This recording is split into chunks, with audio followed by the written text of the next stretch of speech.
의원님 질의해 주십시오.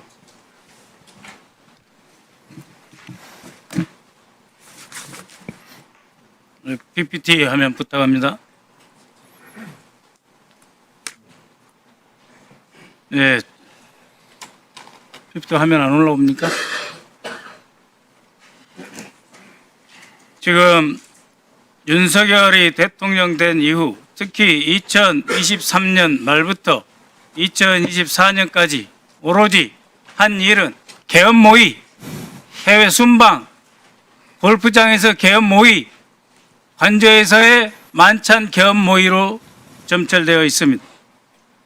2023년 12월 윤석열, 김영현, 신원식, 조태용, 이 자리에 계신 김명수 의장님, 여인영에게 비상대권 언급했다. 2024년 3월부터 4월까지 다시 삼청동 안가에서 신원식, 조태용, 여인영, 김영현에게 비상대권을 언급했으며 이때 이미 일본신문에서 보도된 바와 같이 외교참모들에게 술자리에서 자주 계엄 언급을 했죠. 그렇게 해서 5월, 6월, 7월, 8월 계속됩니다. 그 다음 화면 보십시오. 9월, 10월, 11월, 12월 윤석열은 국회를 해산하고 짓밟고 비상입법 대책기구를 설치해서 국회의원들을 비온 벙커로 보내고 필요시 U3 벙커로 가두고 선관위의 조작된 진술서를 받아서 더 이상 대한민국을 선거 없는 나라로 만들고 대법관 그리고 현직 판사까지 구속, 체포해서 사법부를 마비시켰어. 입법, 사법, 선관위 전체를 뒤집어엎고 영구집권을 꾀했습니다. 자, 다음 화면 한번 봐주십시오. 계엄 모의를 위해서 2024년 2월 23일 이진우 소방사령관, 곽종근 특전사령관 방첩사 방문하셨죠? 24년 3월 20일 이상민 장관 방첩사 방문했습니다.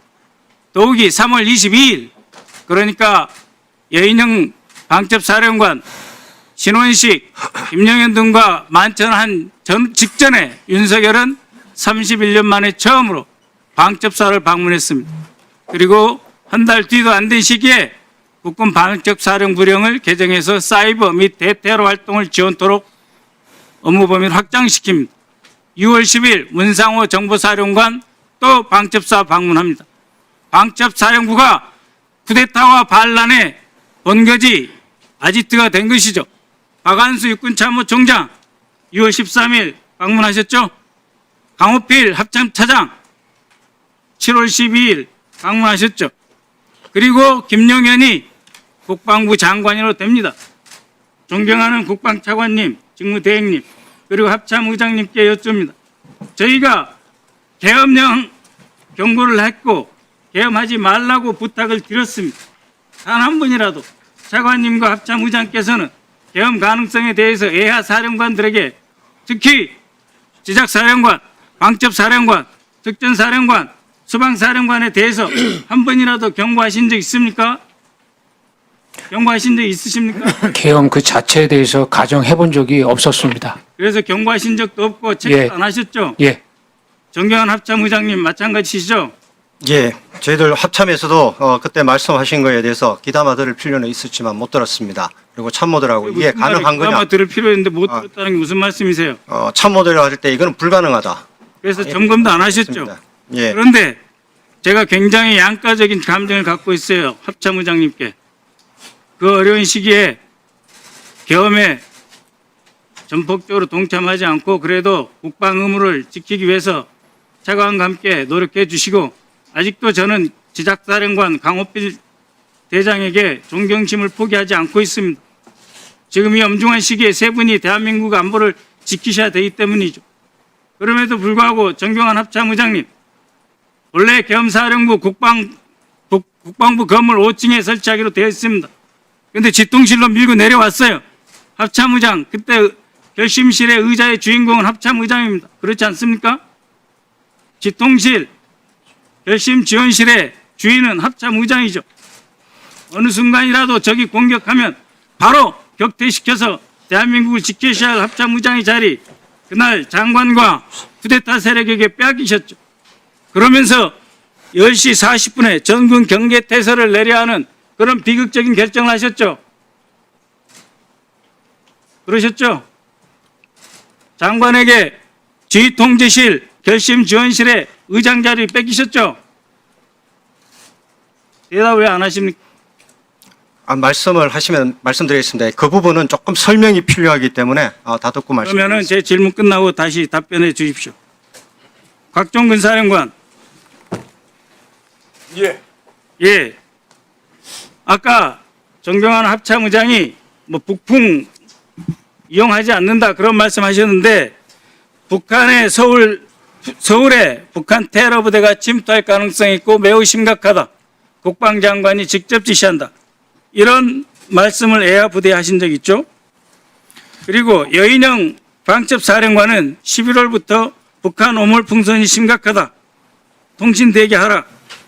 계속해서 지시를 했습니다. 그러나 실제 북한에서 오물풍선 내려온 건 11월 18일, 28일 두 번뿐이었습니다. 이진우 사령관, 11월 9일 국방장관 등 윤석열과 함께 2층 공간에서 국방장관 공간에서 남침이 우려된다. 라고 해서 다 쿠데타 계획한 거예요. 그런데 어제 있은 국회 정보위에서 조태영 국정원장은 일체 대남 도발 흔적 없었다 이렇게 말씀하셨어요. 정병환 합참의장님, 이번 쿠데타의 핵심 세력이었던 방첩사령관, 특전사령관, 수방사령관이 모두 북한의 위협과 도발 가능성을 거론하고 있는 것이 바로 이 공소장이 다 나와 있어요. 합참의장은 그때 대남 도발 기미 없다고 보셨잖아요. 차관 직무, 장관 직무대행도 없다고 보셨잖아요. 그래서 저희가 문제 제기하는 것입니다.